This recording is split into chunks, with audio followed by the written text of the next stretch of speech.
Good evening, everyone. So, a lot of you are waiting for the civil answer key for both the sessions. As we know, the gate response sheet was out yesterday and it took us a little more time, but finally, we have prepared the answer sheet for both of the sessions and it is available on our website. You can directly go and download from there. And also, we have the rank predictor. So, using that, you can find out your estimated rank also.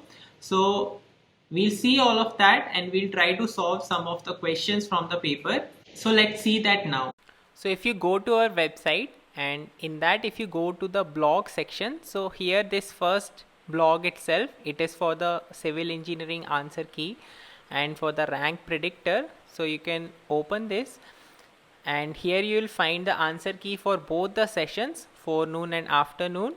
And apart from that, this gate rank predictor is also there, which you can try. You can enter your score and we'll try to predict the rank based on that. Now let's see some of the questions. So this is the afternoon paper.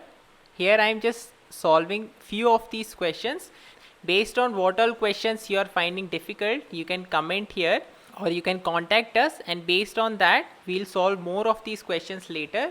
So from this afternoon set, let's see some of the technical questions. So here this first question says, in an aggregate mix, the proportion of aggregates, so these different aggregates are given in the proportion of 55, 40 and 5, and their bulk specific gravity is also given, and it is asking for the bulk specific gravity of the aggregate mix. So for this whole mix we have to find out the bulk specific gravity, so that we can find out as 100 upon the percentage of specific part and its individual specific gravity. So for this coarse aggregate the percentage is 55 and specific gravity is 2.55, so 55 by 2.55 plus 40 upon 2.65 plus 5 upon 2.70. So solving this you'll obtain the answer as 2.6.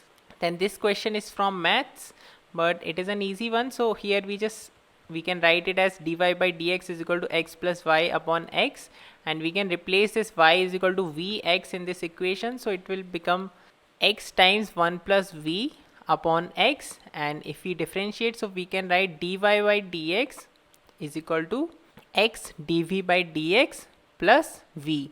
So using these two we can solve this equation, and if we solve, this option first comes out to be the correct answer.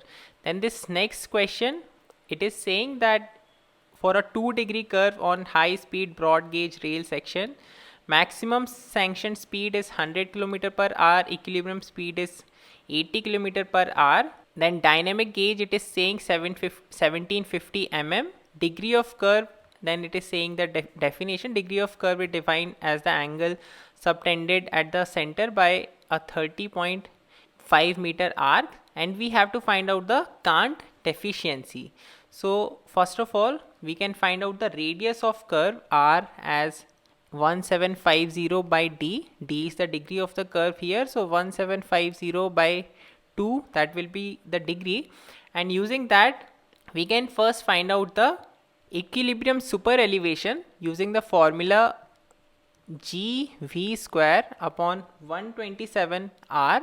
So using the two values of v, we have v is equal to 100 km per hour and v is equal to 80 km per hour. Using these two values of v, you can calculate the value of equilibrium super elevation, and based on the difference of these two values of equilibrium super elevation calculated using these two velocities, we can find out the Kant deficiency. So if you solve this, this comes out to be the answer. Then the next question is from activated sludge process, and it is saying that it is designed for secondary treatment. This is the discharge, the value of Q, and after primary clarifier, ultimate BOD that is going in the reactor is 200 milligram per liter. Treated effluent is required to have BOD of 20 milligram per liter. Mixed liquor, volatile suspended solids, MLVSS, its concentration in the reactor, it is given as 3000, and in the underflow, so underflow will be here, that is going, so in that it is given as 12,000 milligrams per liter. The hydraulic retention time is 0.2 day, mean cell residence time theta is 10 days, and we have to find out the underflow volume of sludge wastage. So here, though it is saying volume, it is saying in the units of meter cube per day. So basically it is asking for the discharge that is being wasted here. So for this theta or mean cell residence time or sludge age, we know we write it as Vx by QWXU plus Q minus QWX. So here Xe is the concentration, MLVSS concentration in the effluent. So generally we assume that very less or no MLVSS is present in this effluent, so that we can put as 0, and this formula reduces to Vx upon QWXU. Now V, it is not given in the question, but for that this hydraulic retention time is given. Hydraulic retention time is V upon Q. So that is given as 0.2 days. So V from there, it will be 0.2 times the value of Q is 7500 meter cube per day. So with that we can find out V. The value of X, that will be in the reactor. So X in the reactor, it is given as 3000 milligrams per liter. Then XW, so that will be the concentration in the underflow. So XW, it is given as 12,000 milligrams per liter, and we have to calculate this QW, the discharge that is wasted. So QW, we just have to apply this formula Vx upon theta times XW. All these values are known to us, so based on that we can find out this QW. I think this should be 37.5 here, not 375. You can tell me in the comment which is the correct answer by properly solving this question. Then the next question is from soil mechanics. Here it is asking for the primary consolidation settlement.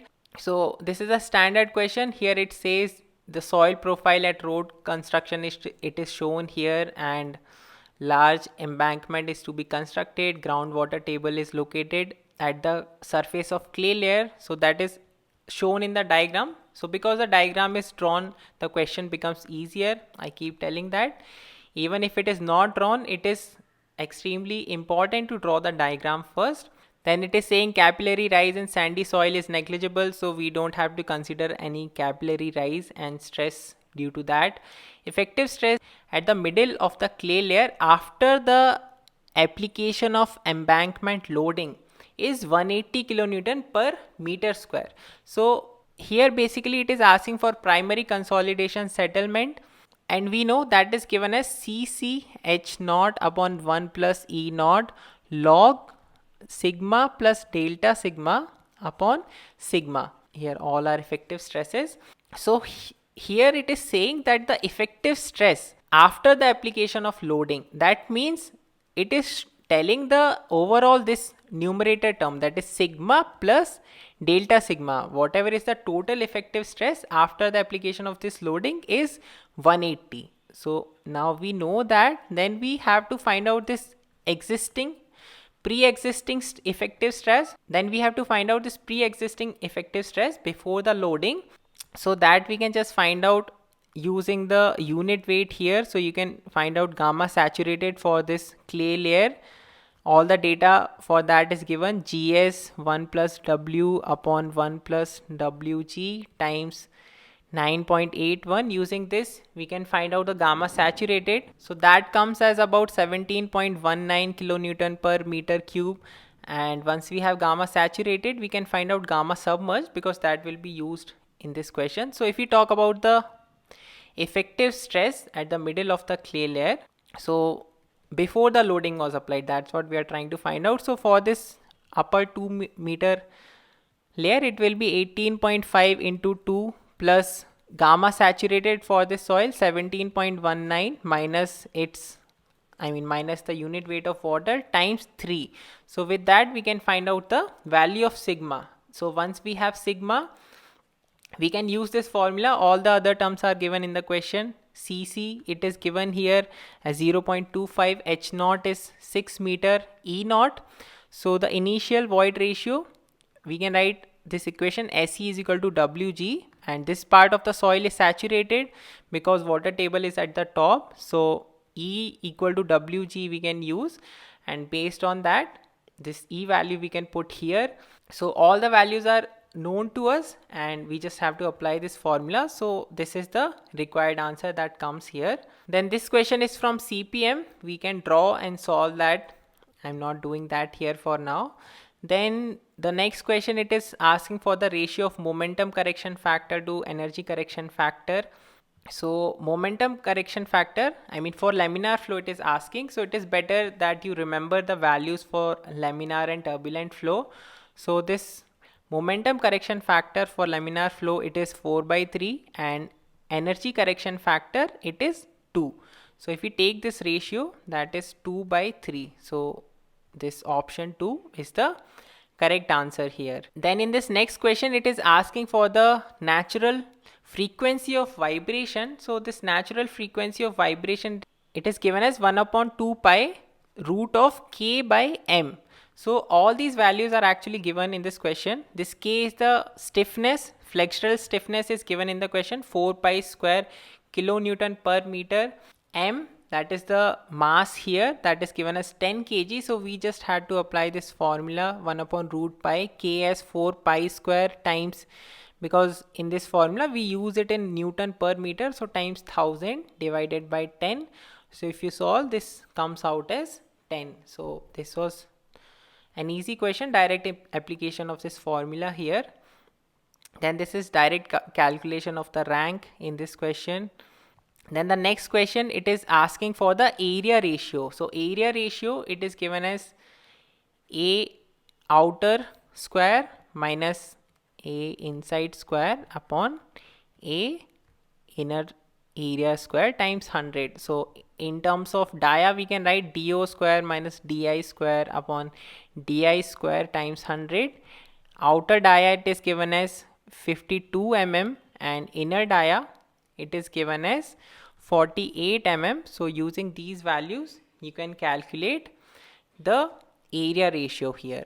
So like that, you can go through all of these questions, and whatever you are finding difficult or whatever you are finding ambiguous, you can comment to us. We'll try to make separate videos for such questions.